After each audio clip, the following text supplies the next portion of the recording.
avec la crise, les bons plans sont de rigueur. C'est peut-être ce qui explique le succès du site internet d'une jeune Nantaise.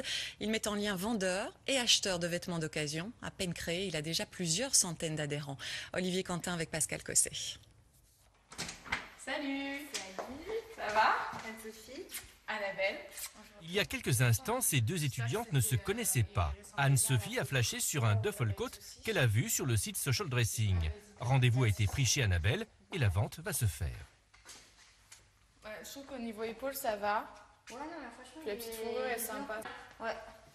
Tu te sens bien dedans et tout. La capuche te va bien aussi ou... Si on veut se tenir à la mode, faut toujours acheter des vêtements. Si on n'a pas un gros budget, ça devient compliqué. Et là, du coup, en fait, c'est des vêtements qui ont été quasiment pas portés ou des vêtements qui n'ont jamais été portés et qui ont été trop petits pour la personne. Enfin voilà. Et du coup, à ce moment-là, on peut avoir plus de vêtements. La créatrice du site socialdressing.com, c'est elle, Julie Laurent. Au départ, elle en a eu l'idée pour satisfaire ses propres besoins, son goût pour la mode, et rapidement, elle a constaté le côté réseau social de l'exercice.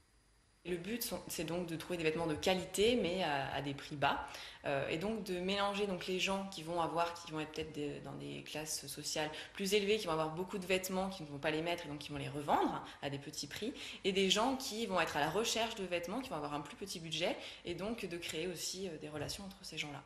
Le principe est simple, on s'inscrit, on présente le vêtement en photo ou on fait son choix parmi ceux qui sont proposés. Pas de commission, pas de frais de port et le plaisir de faire de nouvelles rencontres. Ouais, je pense qu'elle est même méga chaude. Finalement, on a les mêmes thèmes de conversation, on parle des mêmes choses, donc c'est vrai que c'est sympa de rallonger ce petit temps de vente par un petit café ou un petit thé, c'est toujours plus sympa. Seule exigence du site, proposer des vêtements en bon état et pas de négociation, on ne vend pas des tapis. Alors, du coup, j'en ai pas mal.